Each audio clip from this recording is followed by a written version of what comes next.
Adopting a child should be an exciting time for parents, and it was for our next guest until she received a shocking call 3 years later.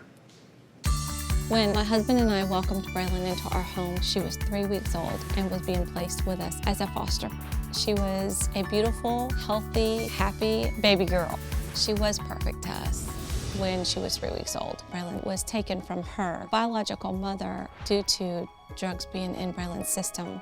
The biological father was in prison for charges of violation of probation, forgery, and counterfeit money. He had a history of being incarcerated for drug charges. He did not reach out to Braylon except for one letter when she was around 11 months old. After that, there has been no contact. We've been the ones that's been taking care of her and watching her grow. When she first crawled, her first steps, first words. When Braylon was 2.5 years old, her adoption to my husband and myself was granted. She became our little girl. It's been wonderful. On December 15th, my husband and I were notified that the appeals court had vacated our adoption. Braylon's biological father got out of prison on November 1st and is claiming that his rights should not have been terminated because he was in prison at the time of her adoption. Braylon is at risk for losing the only family she's ever known. That is what we are. We are going to fight forever for Braylon. We will not give her up.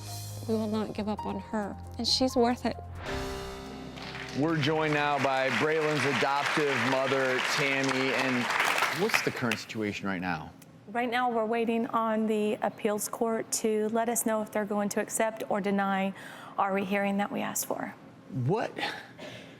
I'm almost at a loss. Does the father have to come and claim his child back when he was absent for 3 years straight? Yeah, that's one letter. That's what this case is all about. An adoption order, and you had an adoption order, right, Tammy? That's is correct. An order from the court like any order. It can be challenged by the party that disagrees with it. And the biological father, in this case, went into court, challenged that adoption order, claiming that his parental rights were wrongfully terminated while he was in jail. And apparently there's some dispute about whether he made efforts while in jail to communicate with his daughter, whether he tried to provide for her financially.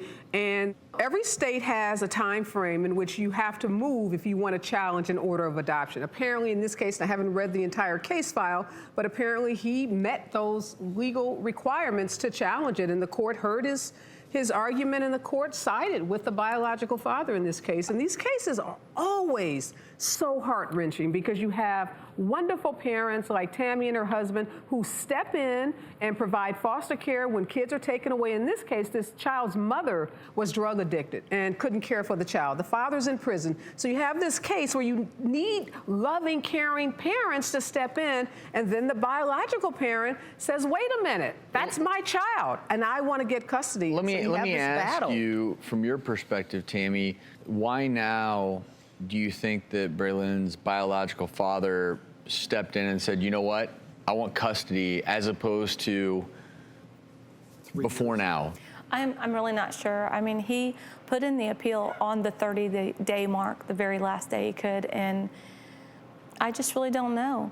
And he was in prison, so now I'm assuming he's employed and he has a place where she would live and have a bedroom and he could provide for her. And I mean, is this established or a requirement to demand custody back if it's even possible? Yeah, courts are not. Well, courts. Well, let me just be clear. Courts are going to look at and should be looking at what's in the best interest of the child.